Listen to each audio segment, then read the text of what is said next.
everybody, and welcome to the I Rock Knits podcast. This is episode 74. My name is Corey Eichelberger, also known as I Rock Knits everywhere on the internet, and I Rock is just Corey spelled backwards. You've heard it 100 times, but I still have people think that I rock something. And I rock my recliner. So there you go. I was going to record yesterday, but I just didn't feel well. I'm doing a medication change, and I think that was it. So I'm a little behind because usually I've been trying to kind of record on Sunday, so I have all day Monday to kind of get things edited and uploaded. And last time I uploaded the entire podcast and I got a copyright strike on YouTube because I included some of that music from being at the drag show and things like that. I had several music little clips in there. So I had to take it down, edit it out, and re-upload, which takes like an hour and a half. I was so frustrated with myself. Why didn't I think of it? Like, I know better. Anyway, please hit the subscribe button if you have not done that. Give me a thumbs up. I hate thumbs down. If you feel the need to give someone a thumbs down on YouTube, you shouldn't be watching them. Just close your screen and walk away. You don't have to give them a thumbs down.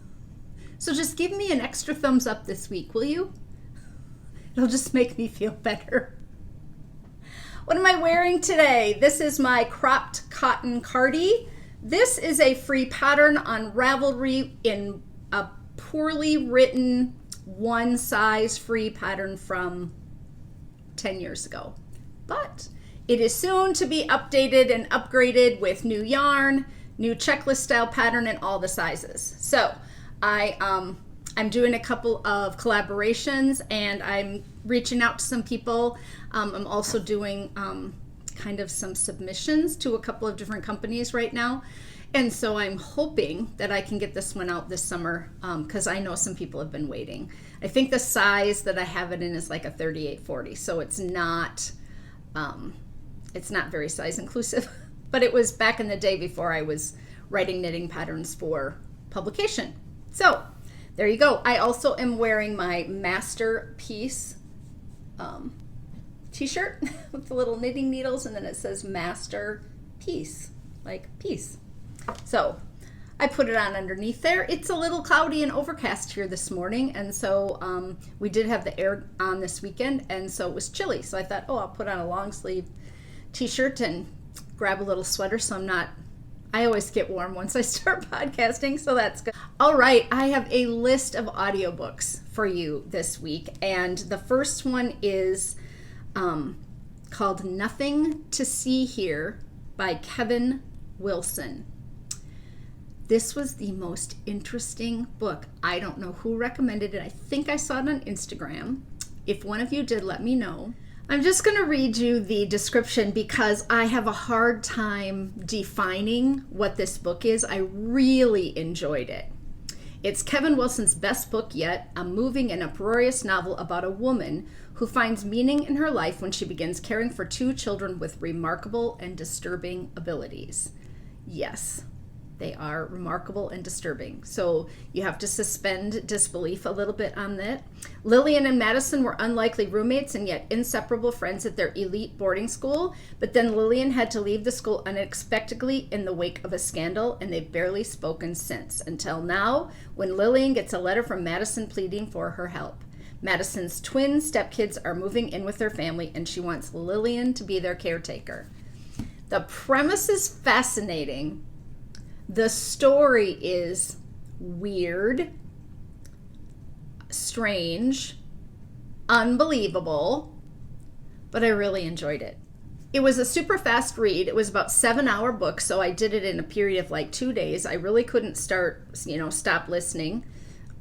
And I'm wondering if it wouldn't fall a little bit under the category of young adult. Anyway, highly recommend. Very interesting, quirky. I liked it. Then I went ahead and listened to 50 Shades Freed. Had to finish the trilogy. 21 hours of listening. Very compelling. I listened to it super fast. So many of you have already read 50 Shades, the series, and many of you have watched the movie. So I don't know where I was in 2010 or 2011 or whatever it was that those books came out, but I was not present in my reading life, apparently. I did hear from a couple of you that it does not represent the BDSM community well, and those people in that community who live that lifestyle were not happy about the way it was presented in the book. But I did have an epiphany with my friend Stacy, who said, Corey, you did know that that's fan fiction, right? And it followed the whole Twilight series. No, I did not know, because I'm reading the books 11 years later, something. I had no idea, and now it makes so much sense, right? If you read Twilight and you had Bella and Edward and the high school girl and the older kind of guy and the sexual awakening, all that, makes so much sense to me now. I just had no idea. So thank you for all of those who really enlightened me about that book. I haven't watched the third movie, but I found the books really enjoyable. I found the characters compelling. I wanted to know what happened to them in the end. I thought it was good. Okay, then I read The Color of Water, A Black Man's Tribute to His White Mother by James McBride. Who was Ruth McBride Jordan? Not even her son knew the answer to that question when he embarked on a 12-year journey that changed himself and his family forever. Born Rachel Deborah Shilsky, she began life as the daughter of an angry, failed Orthodox Jewish rabbi in the South. To escape her unhappy childhood, Ruth ran away to Harlem, married a black man, became Baptist, and started an all-black church. Her son, James, tells of growing up with inner confusions, chaos, and financial hardships, of his own flirtation with drugs and violence, of the love and faith his mother gave her 12 children, and of his belated coming to terms with his Jewish heritage. The result is a powerful portrait of growing up, a meditation on race and identity, and a poignant, beautiful crafted hymn from a son to his mother. It was just a really interesting story. You follow, her life, and he doesn't know much about her. She is very private about her early life, and then he kind of follows that. So I would highly recommend this one too. And it's another, 7-hour listen, so you can get it done in, a few days as opposed to a few weeks, like some of those long ones. And I really enjoyed it. Then I read this story, Dear Edward by Anne Napolitano. Another really good read, 12-hour book. I'll just tell you, it was named one of the best books of the year by a bunch of people, profoundly altered people's lives for the better. What does it mean not just to survive, but to truly live? I don't want to give too much away about what happens in the story, but Edward's story captures the attention of the nation, and it is a story often told in letters. It's his family, and they're moving across the country from New York to LA. Something tragic happens. It was just really good, and I want to kind of leave it intriguing for you, because I don't always read the descriptions of the books I listen to, like the whole description. I will sometimes just read the first 2 sentences to kind of see, so that I can have that sense of awe and wonder about what's going on. And that's what happened with this book. It is sad. It is tragic, but it has a sense of, wanting to pull you into the story and keep you listening throughout it. So yeah, another thumbs up for that one. So there you go. 4 books listened to this time, and all pretty much a thumbs up. I did just upload all the books that I've listened to in 2021 to my Instagram highlights. So if you go to my Instagram account and you want to just flip through all the audiobooks without having to go to Ravelry and look at the list, at the top of my account, I have all these little highlights. So one of them has all my patterns, and then I have the 2020 audiobooks list, so you can just flip through. And then now I started the 2021 audiobook list. So you have to load them all into your stories on Instagram and then save them to your highlights. That's the way they make it work. So this weekend I just spent time just loading them all into my stories. So anybody who follows me just knew that you had to like flip through, but they're now all in my highlights. So I have 2 places that you can actually access the audiobook lists from the podcast books that I've shared. There's no description or anything, but it would give you the title and the author, and it might like trigger, a memory for you to say, oh, that's the one I wanted to read. So that's why I put those in there. Okay, I have a really good recipe this week. I'm super excited about it. I could make this whole podcast a recipe podcast. I don't want to do a cooking show because I don't really want to spend time in my kitchen cooking, but I could share recipes and pictures. I follow a bunch of food people, and I just love looking at pictures of good food. So this one is called Slow Cooker, Sweet and Spicy Short Rib Tacos with Sesame Guacamole. And it is from How Sweet Eats. Is that what it's called? How Sweet Eats, who is Jessica Merchant on Instagram. And you can go follow her over there if you'd like. She also has a blog with tons of recipes. I had never made short rib tacos, and so I was intrigued. And this recipe was for a bigger batch than I needed for Ross and I to eat. So I made it smaller, but I wish I would have made the bigger batch because we would have eaten it another night. Like we would have saved it and eaten it either in another way or the same way. So 10 to 12 beef short ribs, which I don't cook with often. They don't have a lot of meat on them, so you kind of have to cook them down for a while. But you sear them on all their sides with some salt, pepper, and flour and some vegetable oil. And then you make this sauce. Brown sugar, soy sauce, rice vinegar, chili garlic paste, or any kind of hot sauce thing you use. Garlic would just work fine. And then corn tortillas for serving. And then there's a Napa cabbage slaw. My husband is not a fan of cabbage. He doesn't mind coleslaw, but it is Napa cabbage, red cabbage, shredded carrots. So you could just buy one of those bag mixes to put on top, right, and make the little dressing. It has cilantro, salt, pepper, lime, garlic clove, sesame oil, olive oil, honey, and then toasted sesame seeds for that slaw.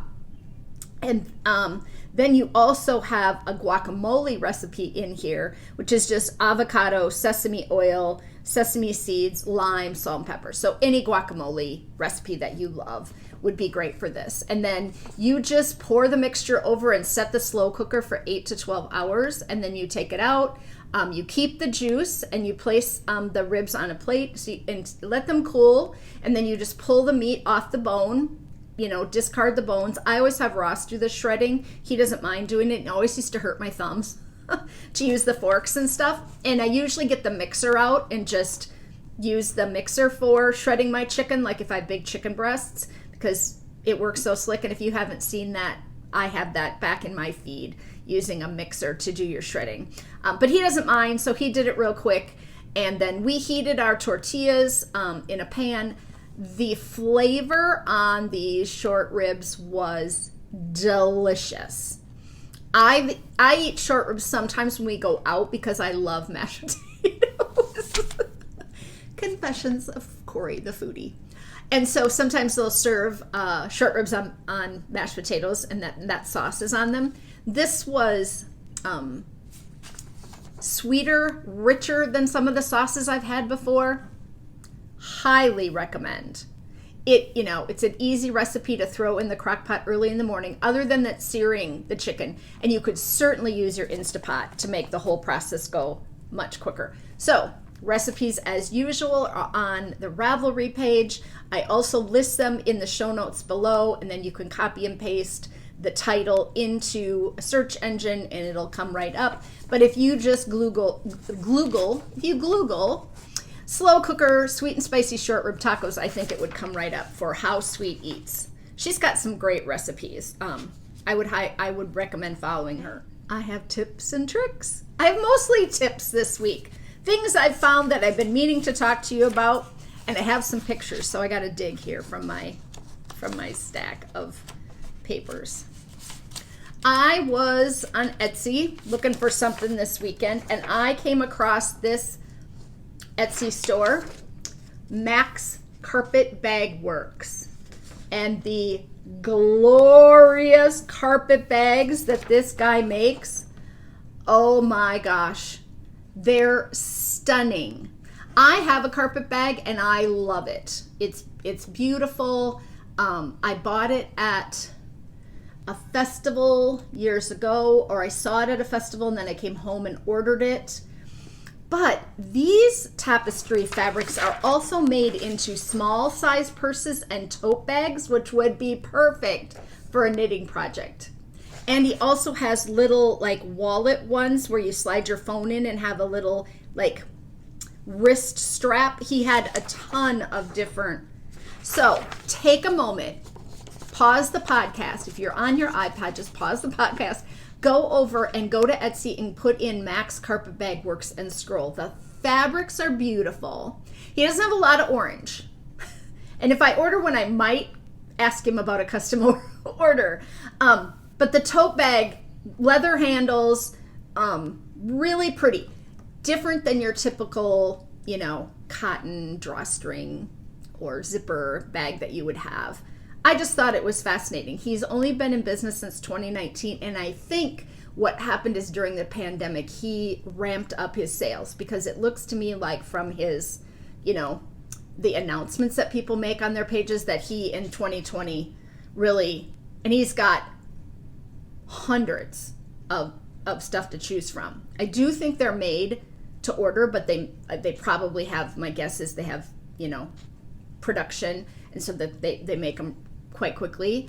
I don't know if any of them are pre-made and ready to ship, but the shipping time was super fast too. Like they were going out within a week. Here's the one I really liked. This one was just glorious, I thought. It's, pretty red. The thing is centered. This is a big carpet bag. So I think it's $190. But the other bags are down in the 100 range, and some go down to 70, and then the smaller ones go way down. So this is just the biggest size, which, $190 is a lot, but it's really, really pretty. If you are on Instagram, I have a tip for you. If you're not on Instagram, you might want to listen to this anyway. If you don't follow Sharon Says So, you need to go follow her.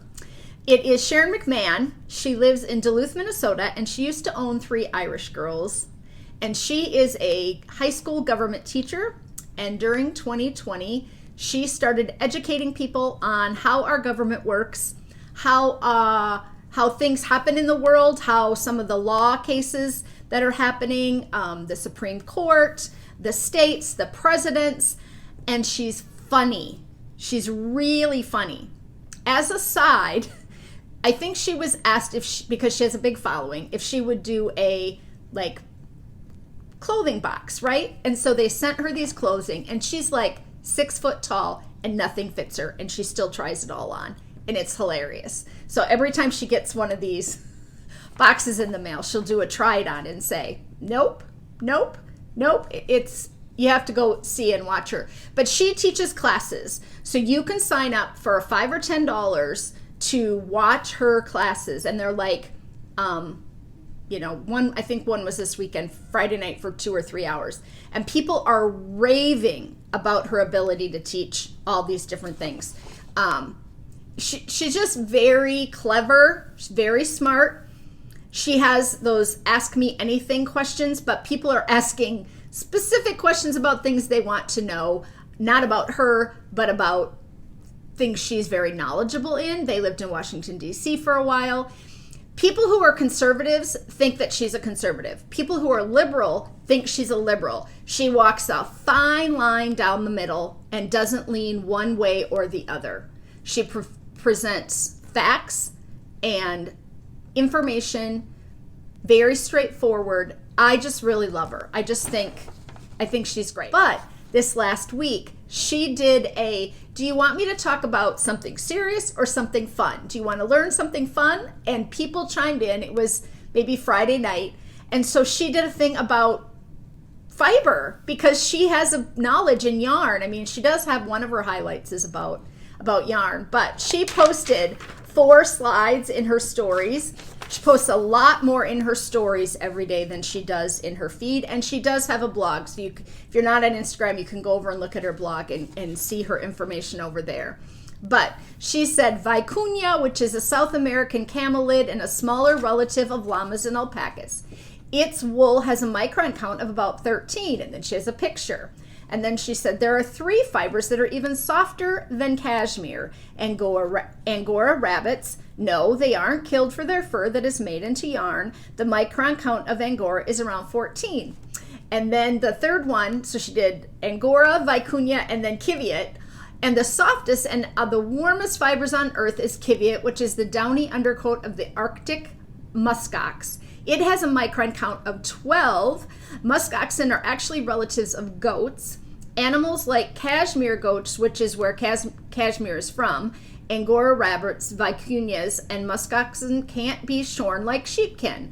Their undercoats have to be combed, plucked, gathered off the ground. Now she's presenting this on a muggle, right? In a muggle, she does not have thousands of knitting people that are following her. She's presenting this as just knowledge you should all know. It was really clever. Then she says 1 ounce of Kiviat yarn sells for over $100. That's how rare and special it is. Think about a husky or a Bernese mountain dog that have fluffy undercoats. When they are shedding in the spring, they leave trails of floof wherever they go. You can pet them and get a handful of fur. You can comb them and get a laundry basket full of undercoat. But you couldn't shear a muskie like a sheep and have the coat come off in one piece like a sheep's does. So the labor-intensive harvest increases the price a lot for these types of fibers. Musk oxen in particular are large and not domesticated. So harvest is often literally following them around and plucking off the ground. And people just blew up in her comments. You know, she was being kitschy. She's being funny, like, I'm going to teach you something that you don't know about. None of you have any real knowledge of this except for the few knitters who have found her. It was just really a moment, and I thought, okay, I'm going to share that. Now, you will not see this any longer.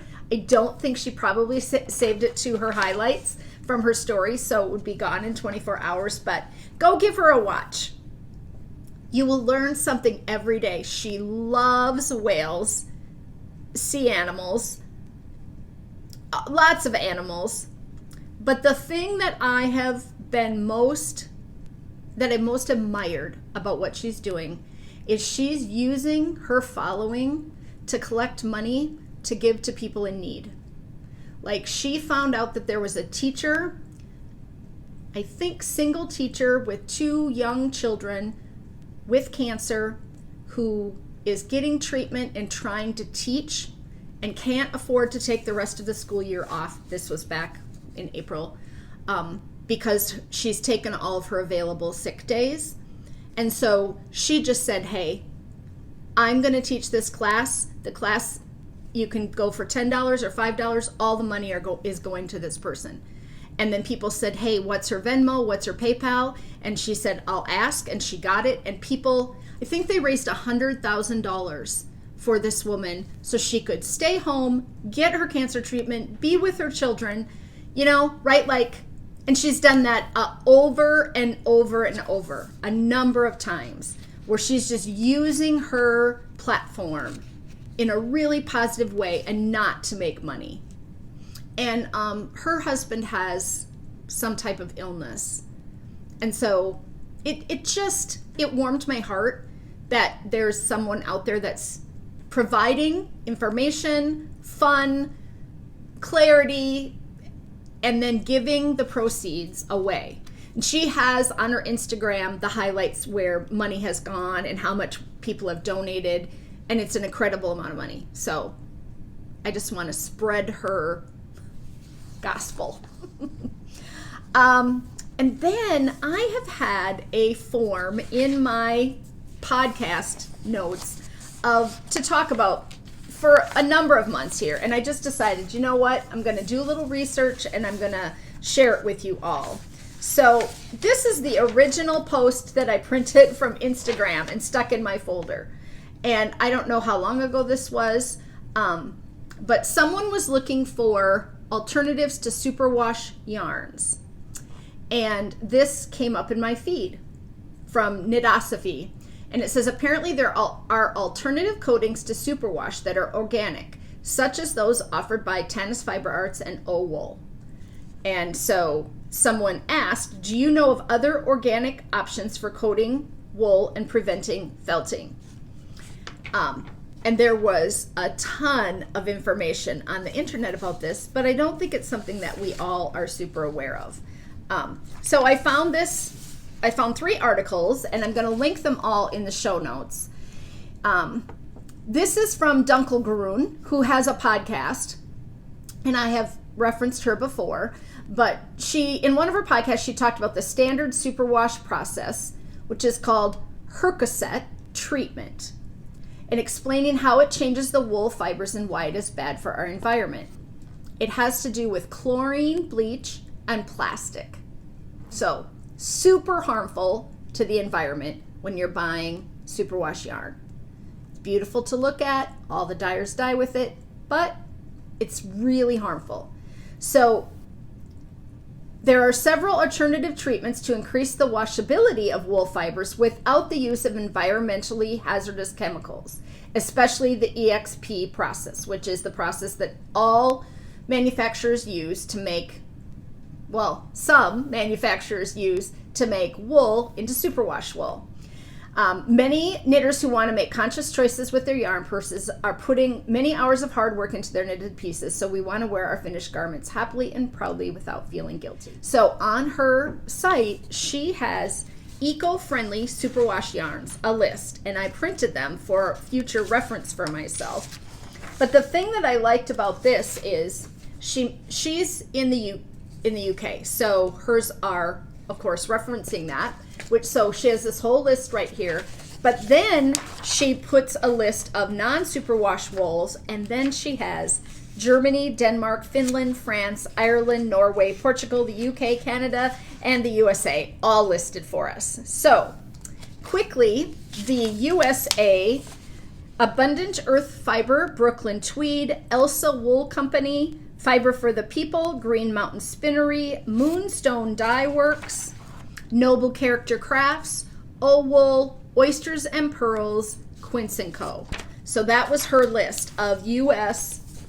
organic superwash wool that you can still wash. Okay? Then the Woolful Gal had a great article about fiber-conscious alternatives, and they have several lists on here.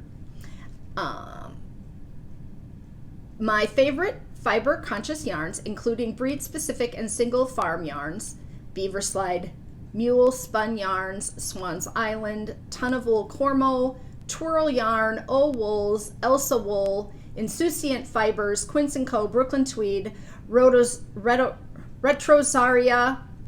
by Rosa Pomar, Woolfolk, and Vreesis Limited. Anyway, so there's a whole nother list. She did write a post a while back, and she did talk about the chlorine gas and the plastic, and so I will link that as well, so you could look at that.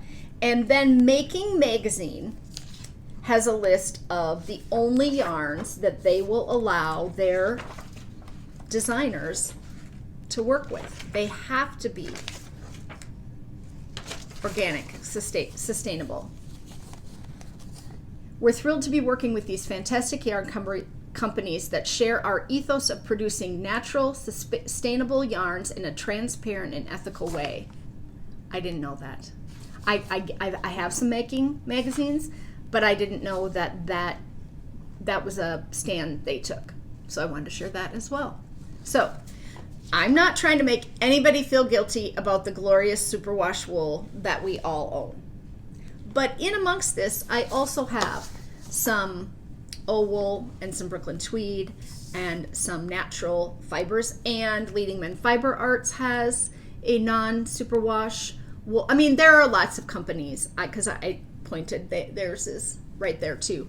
There are lots of companies that have it, but if you're not aware, then I think it's something that you should look into and maybe read an article, right? And we should all be a little enlightened about the environment and what we're leaving behind for our children. Yeah, because we're doing a lot of damage, right? I was really hoping that one good thing that would come out of the pandemic would be the fact that the pollution and the cars and the atmosphere and the oceans, because people were staying home and some of that, would start to, but it did right away at the beginning, in the first few months. Things cleared up, things got better, air quality got better over a lot of cities. But I think now we're going to just move right back into it, and it's kind of a bummer. I have a hat of the week this week. This is just something I need to share. So instead of a shawl, I'm doing a hat. I was going to last summer, and I probably talked about it on the podcast because I talk about everything, was going to crochet a hat. And I bought the pattern and I bought the yarn, and I used the pattern called for this, Rewind by Lion Brand. And I started it a couple of times, and I hadn't had my thumb surgeries, and so I couldn't practice. Crochet took a lot more with my one hand than knitting.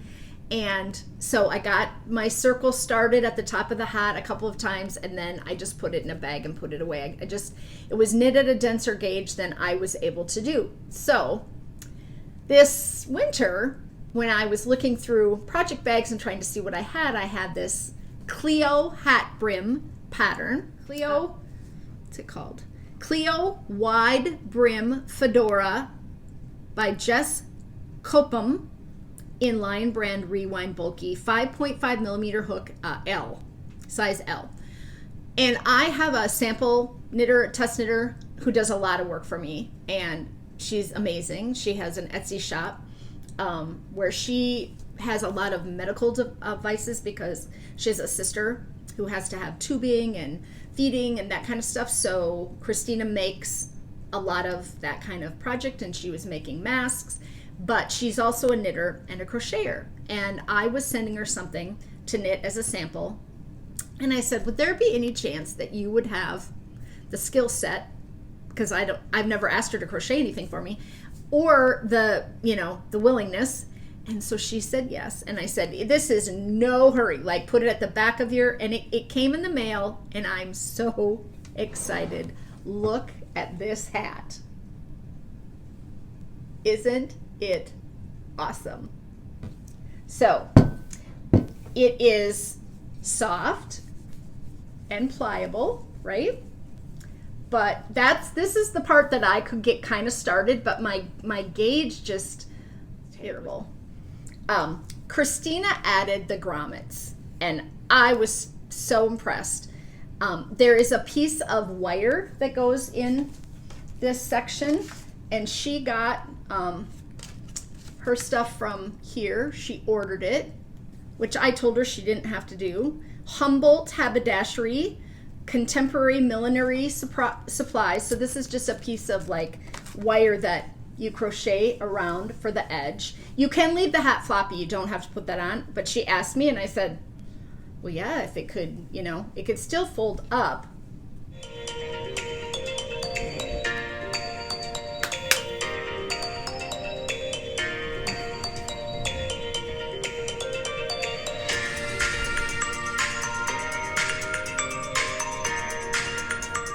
It's a little snug, which I appreciate because I can pull it down onto my head, but it'll stay on, right? Like if I'm out in the wind. I had a little skin cancer on my forehead that they had to cut out, so I'm super conscious now. I wasn't in the past, and I'd lay outside and, fry myself, and I brown super easily, but I had this little, and then they had to take more, and I look at it every day. So I'm really conscious about not being out in the sun anymore. I don't spend time in the sun. I'm always underneath an umbrella or with a hat on. When I walk at the dog park, I almost always wear a baseball cap and long sleeves. I just don't want to go there. But I will wear this all the time, everywhere I go. Any of you that are crocheters out there, I would love to see if you make this. They had a number of colors to choose from in that, and it is not yarn. I should have showed this. It is not yarn. It's like tape. Can you see how that? There we go. It is made out of 242 yards, 100 grams, polyester, polyester, polyester. So it's all plastic, viscose, but it's really soft. It has the feel of cotton. It feels like cotton that, you know, how cotton can be really soft, but a little sticky, like has that little, this doesn't because it's mercerized, but you know what I mean. You all get it. So, thank you, Christina. And I have no idea if Christina would be willing to make other ones and sell them to you. I pay Christina 15 cents a yard or whatever she charges because she's so good. She's super fast. She always takes my order. Like, even if, you know, she never has said to me, hey, I just can't do it right now. And so I just pay her whatever. She'll just tell me what it comes to. And I just pay her. But she bought the extra cord, she bought the grommet, she bought the wire, she crocheted the hat.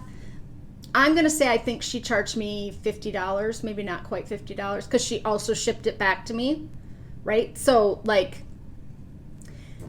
it's a $50 hat. Would I buy a $50 sun hat if I were in a store? No. Would I pay Christina to make me a crocheted yellow $50 sun hat? Absolutely. Isn't that crazy? I'm just so happy to have it and have it done, and I really would have liked to have tried to make it.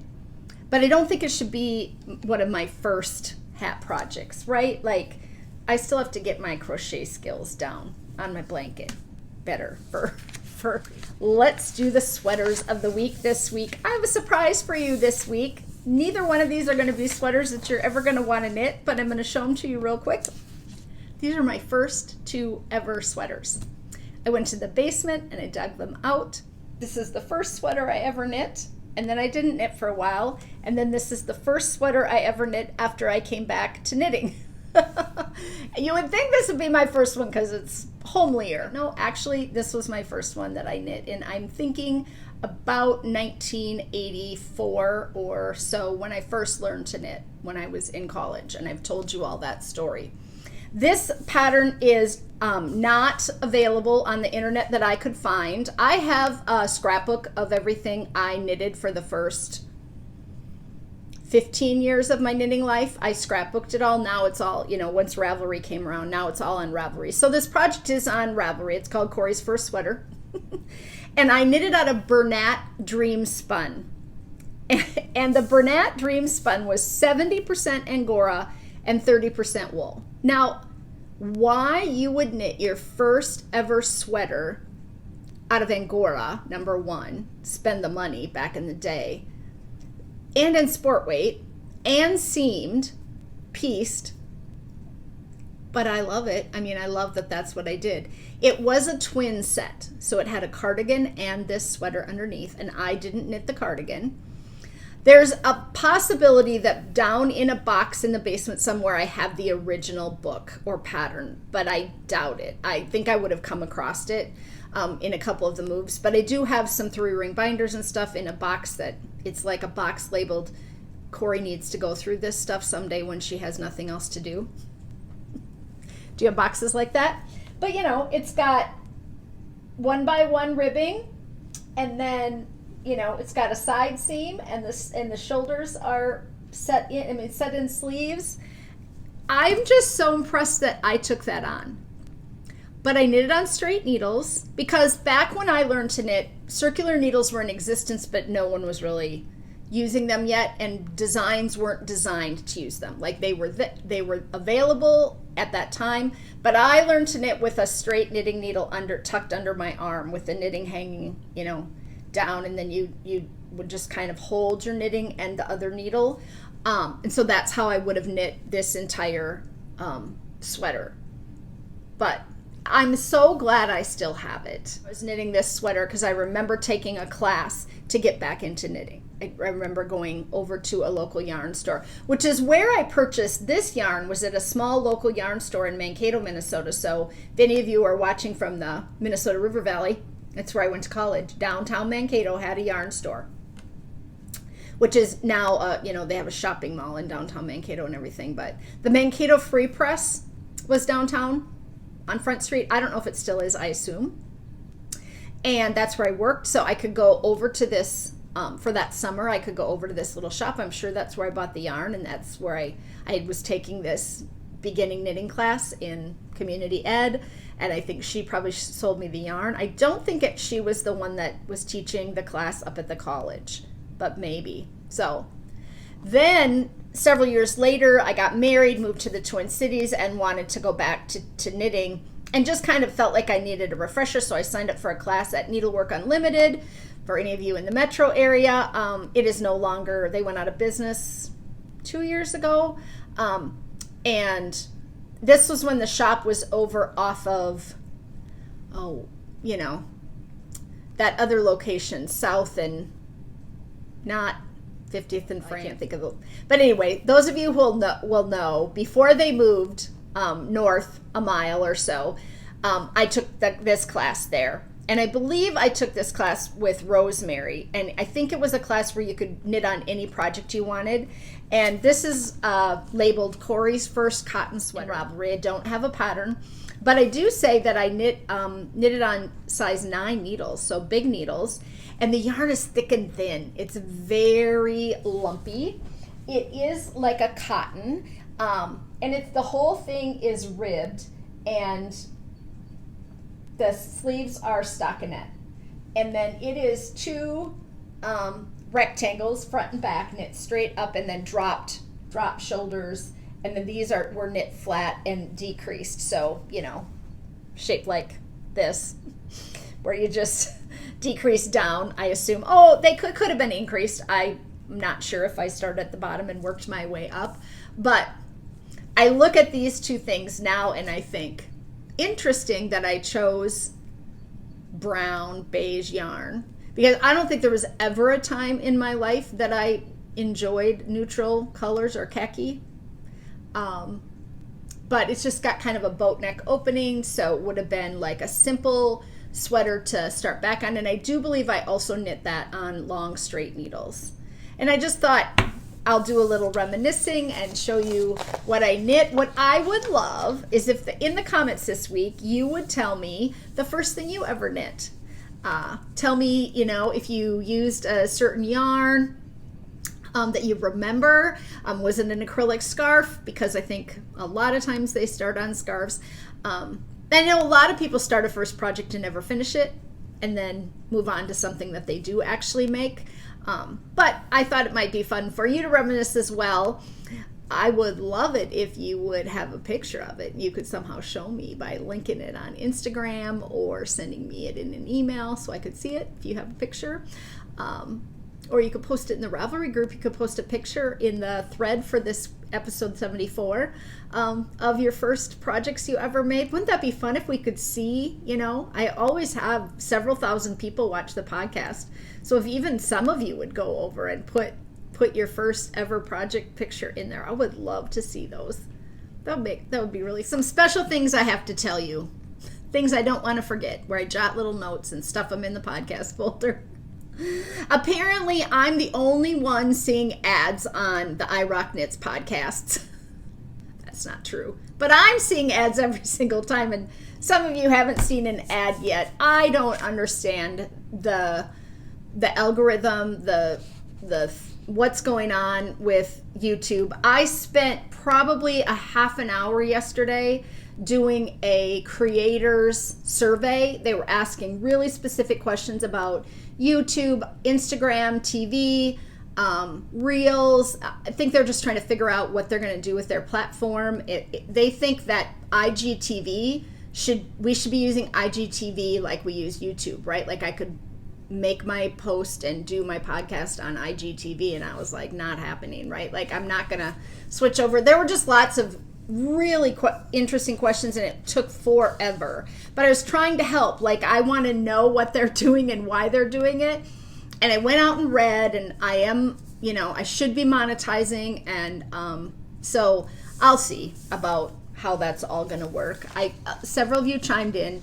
that you can make a little more money than I thought you could make. And so I probably should. I do have expenses with the podcast, and it would probably be nice to cover them. And I know you can always just skip the ads and move ahead. So if you see an ad and you want to watch it, I do believe that if you watch it, the person gets more money than if you skip it. So that's true for all your podcast people. And if you're, press play and let the ad run while you go get your drink and then you go to sit down, let the ads run, that might be something to do. Or I suppose you could just push play and let the ad run while you clean the house and then watch it later, or press to watch it again so that they would get the ad revenue, even if you're not sitting there. It's kind of sad, but the system. Okay.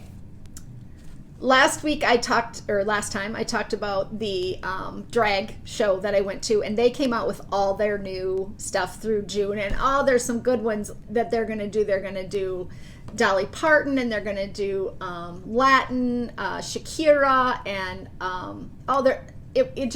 I thought, gosh, they really they're putting a lot of energy into really fun shows. But someone reminded me that drag, D-R-A-G, the acronym for that is dressed resembling a girl. And I had heard that before, but I'd also read, because I was an English teacher and had to teach Shakespeare, that men dressed as women in the theater for years because women weren't allowed to be on stage or in the theater. So in 1870, the Shakespearean times, the men often played female roles and often dressed in, the clothing that the females would. So 19th century theater had a sensation. The men said that they had the sensation of long skirts trailing or dragging on the floor.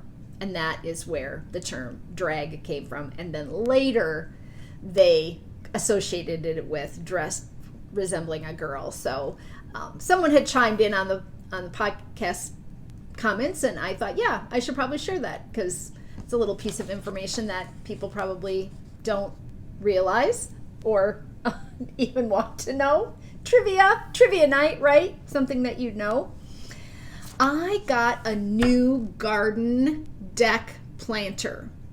So I have a bum foot, and I have a big backyard. I have an acre of grass in my backyard because the crude oil pipeline runs through my neighborhood, and it goes from here to North Dakota. So it's not a gas line, but it's crude oil. And that we have white posts with red, yellow, and black tops on them that run diagonally. You can kind of see it if you stand. And mostly it's in spaces that people don't own the land, right? Like they ran it on easement property and stuff, but it does run along the road that goes behind my house. So I have a white pole in my backyard, and I'm not allowed to plant trees within 25 feet of either side of the pole all the way down. So there's like this 50-foot strip that goes all the way along the backs of the houses all the way down. So I have a yard of sod with no trees on it because and it kind of goes a little bit at an angle in my backyard.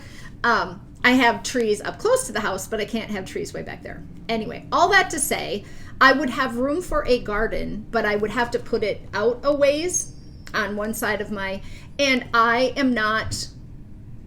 don't love to garden, and so it has to be convenient for me. I usually just grow a few things on my deck, and I was thinking about putting raised beds in my backyard. Okay, garbage truck, phone rang all at the same time. Good planning. And in previous summers when I've had my knee replacement, so I have a deck with a big stairway that goes down to the yard, but I haven't been able to run up and down that. And then also our backyard water hose spigot is under our deck in an enclosed shed, right? Like my husband and my father, when we moved in here, we have a 4-season porch over our house with a heated floor, so there's nothing underneath it, but they enclosed that to hold lawn equipment, riding lawnmower, things like that, and it matches the siding of my house.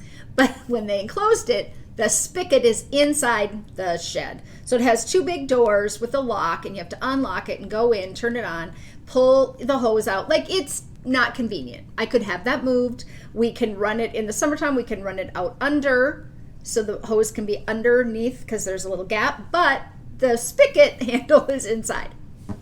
All that to say, lazy Basie Corey does not want to run out there and water it all the time. And so I've just been doing some deck stuff. But for my birthday and Mother's Day and my anniversary, which all happen now here within a few months, I asked Ross to get me a big planter for my deck. And this is the one that we purchased. It is awesome. We got it at Home Depot. We did choose to get the one with wheels. It is less expensive to get the one without, but the wheels are super durable wheels. And this part, putting this together, was kind of a pain because you had to do 2 screws in each of all those slats, but they were pre-drilled, like they had little hole, like tiny little holes started. So we did put it all together. It came with a liner, a black kind of canvas liner that we put in it. We put 3 bags of dirt in it, and I'm going to put a picture in of the vegetables that I got planted. Tomato, pepper. Look at my little peppers. Those are hollyhocks I bought. I'm so excited to plant them. Here's my knitting needle wind chime you hear. And then I have my orange pot with my orange flowers. And I have to buy a hanging pot for this geranium that we got from I think the Boy Scouts. And then here's little cherry tomatoes. Here's my big Seedco orange pot. My mandevilla in it. And then coming over here, here's my giant garden. So, back here I have Brussels sprouts. This is my romaine. This is my Bib lettuce here and here. And then over here I have a zucchini, and I have my snap peas. I got plenty of room in between for things to really grow. And here it is, just sitting up on the deck. We can wheel it anywhere. Look at this cute ball jar planter I found. It's ceramic, and I got purple flowers in it, and my giant orange umbrella.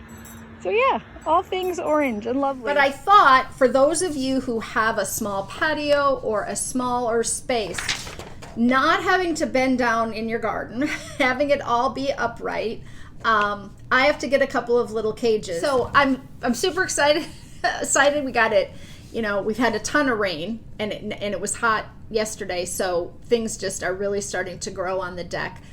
I have giant orange planters on my deck, and this year our old green deck umbrella, that we crank up deck umbrella, had gotten we store it underneath the house in the shed that's not a shed, and it had gotten mice in there, I think, and it had holes in it anyway. So we used it for one summer last summer, but it was kind of it had little holes in it. So I bought a new orange umbrella. So I have orange planters and an orange umbrella out there. I'm just tickled to, yeah, and my kitchen window looks out on that. I've got bird feeders hanging out there, just becoming a space that I'm super excited to see out the window. And yeah, and I just thought I'd share that planter because I think it was $123. And there were several sizes. Like, this is big. It's long and fairly deep. There were smaller and, larger ones, but if they're all this quality, I would highly recommend. So I'll put the link. It's 48 inches by 24 inches by 32 inches wood raised garden bed with lockable wheels liner. There you go. All the information that you might need to know.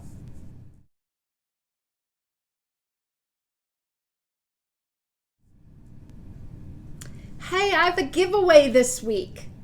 I decided to put together some things for a giveaway. Some things that I have that I'm not going to use, and I think it will be kind of fun. So, oh, what a good idea. You have to tell me your first knitting project and post a picture to enter for or try to post a picture or describe it well. I knit a new Knitting at the Library cowl sample. This is not a great picture, but I had received these mini skeins from my friend Carla as a gift, and they were not labeled, and Carla did not know, but they totally Corey colors, and they have sparkle.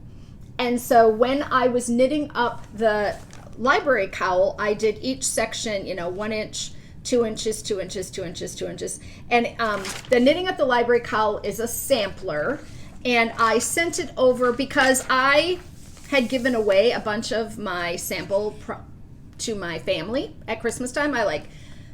The bins were full, and I was like, I just have so much. Take what you want, right? And so now I'm kind of short a couple of Knitting at the Library cowl. If I have yarn stores that want them for display. Anyway, long story. Local yarn store day, I had 2 yarn stores, so I knit one up. And this is leftover, and it's exactly enough to make another, and I have the amounts written down here to make another Knitting at the Library cowl. And I could throw this in my basement because I have lots of leftovers in bins down there. But I was gifted this book, People Knitting, which is a photo tutorial, a century of knitting photos. And I already have it. And I told my friend that gifted it to me for my birthday. She said, I suppose you already have this. And I said, I do. But I'm happy to pass it on to someone. So I'm going to put that with the yarn. And then I still have a couple of these little wooden ornaments. Knitting is my thing. And it has iRock Knits logo on the back. And I'm going to put that in there. And then I have an iRock Knits metal. It's a really nice thermos, canister, water bottle, however you want to think of it. It came free when I ordered a whole bunch of stuff from Smitten in the Mitten on Etsy. And I have a favorite water bottle, and it has a spout on the top, and the spout is the one that I like, and this one does not. And so I thought someone might really use this. My husband has two of these, so he was like, I don't really need another one, and I don't knit. But I thought this would make a really fun giveaway, easy to package up and mail out, won't weigh a lot, and some of you might really like getting this. So don't enter if you don't want it. If you don't want the book or the yarn, or you don't want the thermostat, then thermostat.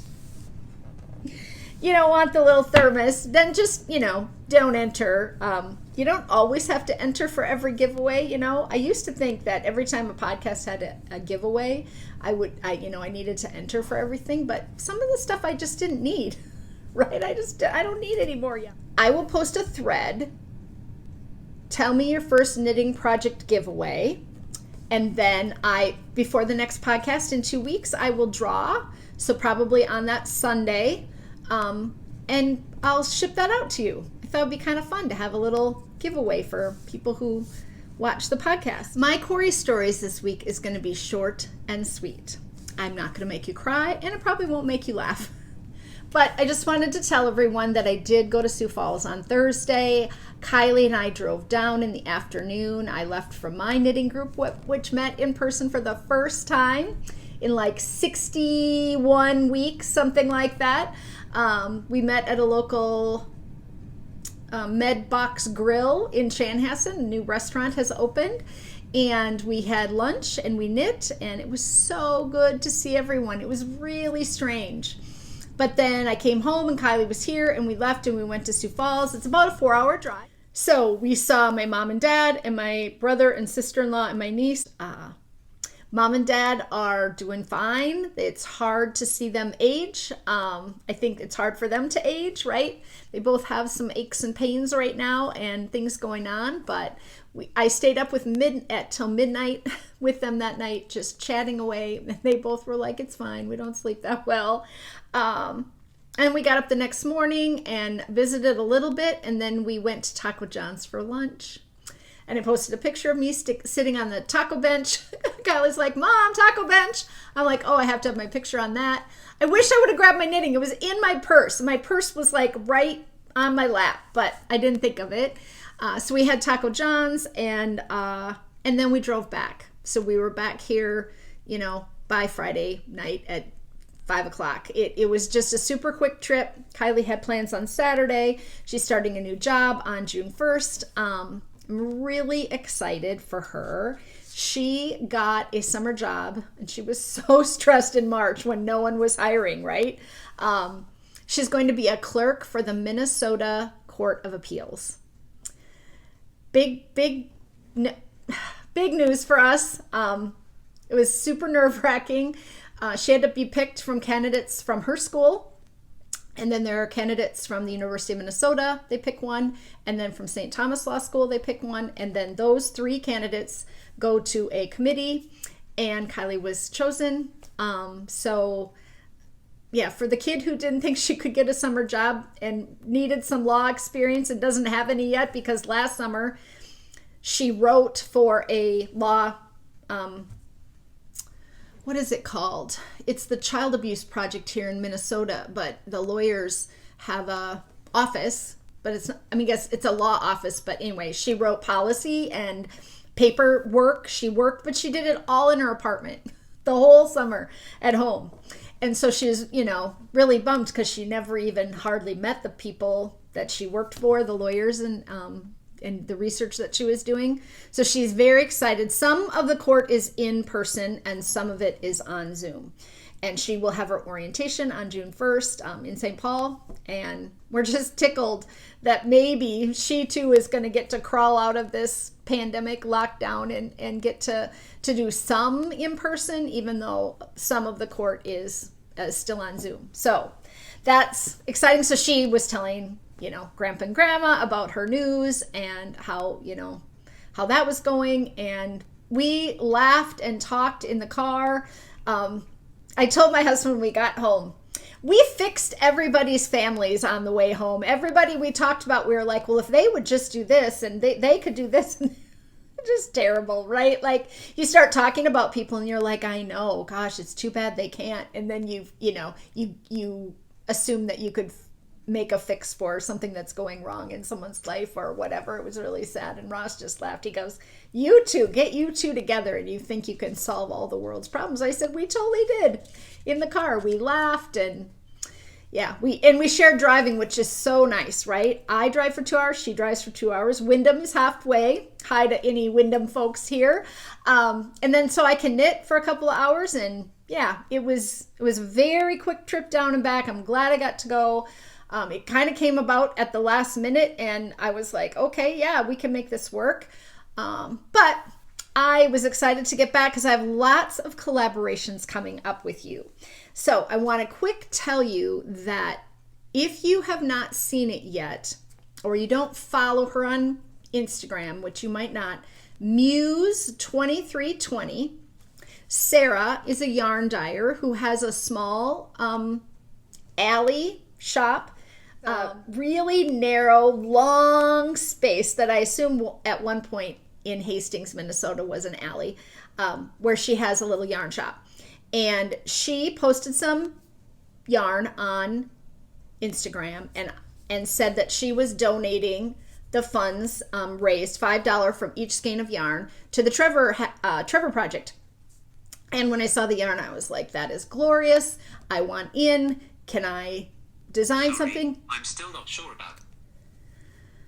Can I design something with, that yarn? And she got back to me right away and she goes, that would be great. That would be awesome. I would like something easy and gender neutral for people to knit. And I said, send me a skein. So she did. I designed a hat. I'm going to show it on the next podcast. It is an easy to knit, gender neutral hat. Go, anybody could wear it. It has a couple of unique features. I have testers testing it starting today. I hope to have it out on that after the next podcast. So June 8th is my goal. I would really like it to come out sooner, but you have to give testers time and they got to take some pictures. So anyway, so in the next 2 weeks, it should be ready. I just wanted you to know in case you wanted to get some of that yarn. So it's called High 5, HI-5, because $5 of each skein is going to the Trevor Project. And if you are not familiar, the Trevor Project is the leading national organization providing crisis intervention and suicide prevention services to LGBTQ young people under 25. We lose a lot of people to suicide when they identify as LGBTQ. And so this is a project that provides services. They have a hotline. They have ways to reach out to kids in need, but they also provide training for people, educators, people in the hospitals, to help them learn how to save kids. And so I feel super strongly about helping in that realm. As a high school English teacher of at-risk students, I saw these kids hurting and often saw depressed and anxious kids in my work, and I think anything we can do to help youth and kids. So I'm going to donate all the proceeds of the hat pattern, that besides my PayPal and Ravelry fees, which is usually like, I don't know, 60 cents, right, or something. So I'm going to charge, I think, $10 for the hat, and then there'll be a coupon code to get it for $5. But if you want to pay $10 for it, I will donate all that money to the Trevor Project. And bottom line is, you do not have to knit the hat with the yarn. You can buy the hat and never knit the hat, and still support me and support the program. But if you want to support Sarah and her donation, the yarn is her Raven. It's a worsted / Aran on her website, and there are pre-orders. She also has her colorway in fingering. She has it in sparkle. But in the hat pattern, it takes one skein for all the sizes, and you will have leftovers. I was able to, with my leftovers, make a pom-pom. I'm not going to put it on the hat, but I made one. And I made a fun, an interesting pom-pom, so I'm going to share that tutorial in the pattern as well. But you could easily get 2 hats if you were making like the smallest sizes out of the project, and the hat pattern could be made into a cowl. So if you're not a hat wearer, there's going to be some options there. I just wanted you to know that you can go out and get the yarn at Muse2320. I'll have a link in the show notes. I did record my favorite books of all time, or the books that stuck with me. That's what I called it. And so that will be also, I haven't edited, so I have a lot of editing to do, but that will be coming shortly as well. I'm going to do the hellos.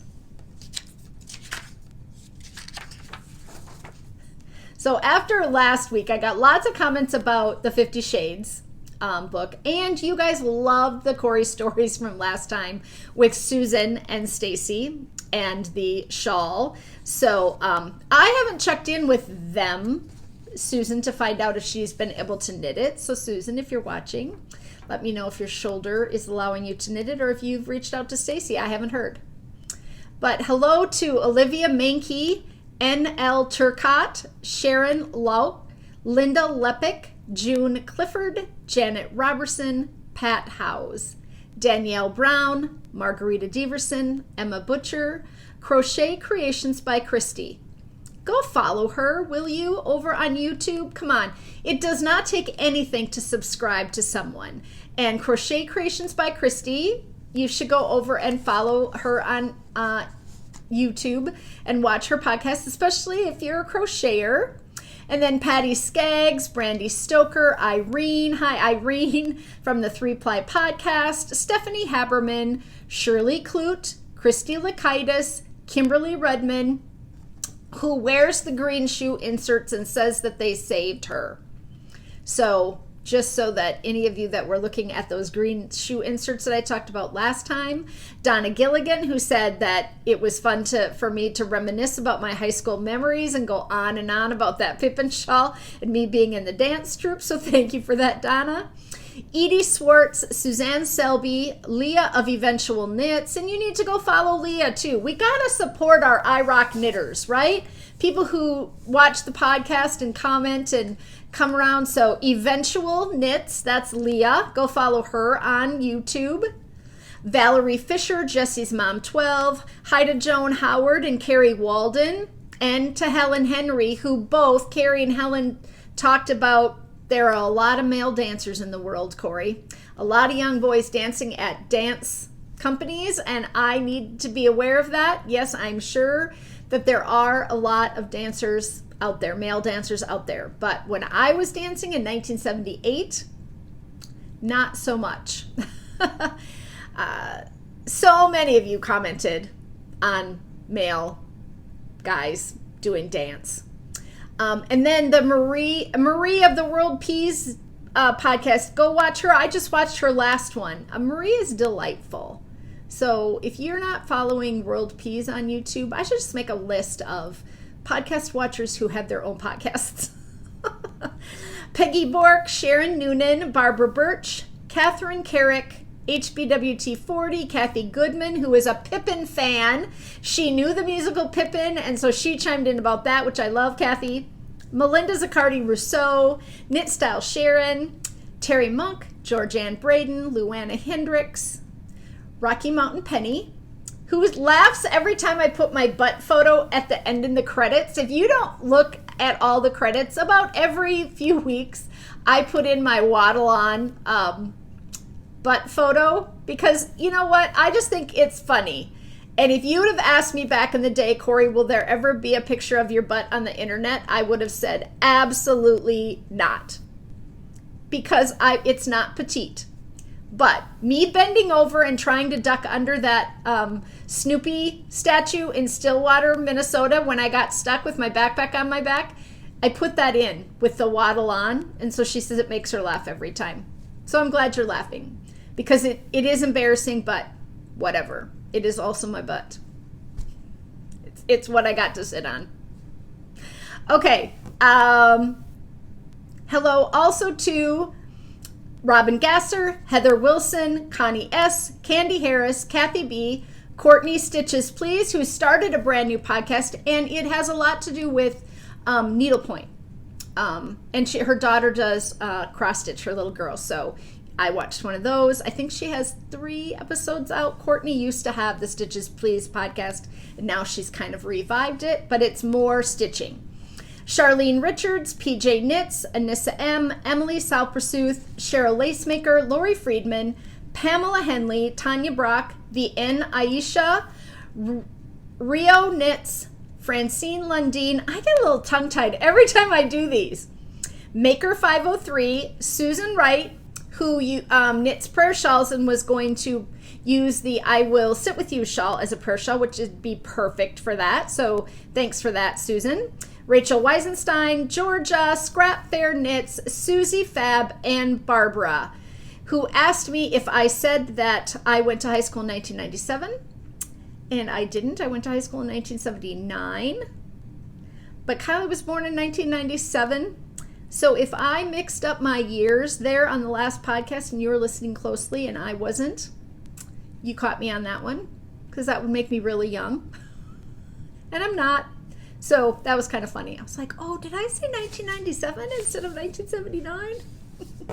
I might have. I'm just popping back in here to say that I completely forgot to tell you that I'm going live on Sunday at 2 o'clock Central Standard Time with the Down Cellar Studio podcast. There is a Zoom live where I will be sharing some upcoming projects, and it is for the Splash Pad Party. It is never too late to join that group if you want to do a knit along over the summer. I will be at the lake in northern Minnesota, and my fingers are crossed that our MiFi connection, our hotspot, is going to work. It has worked in the past, but if for some reason I'm not there, you'll know why. I should be on. It shouldn't be a problem.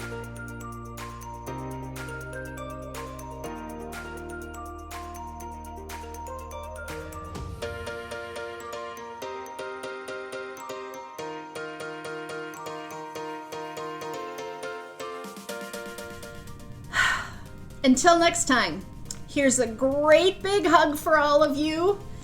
We've hung in here together for 60 some weeks during this pandemic. Let's all go out and master some peace. Keep your fork.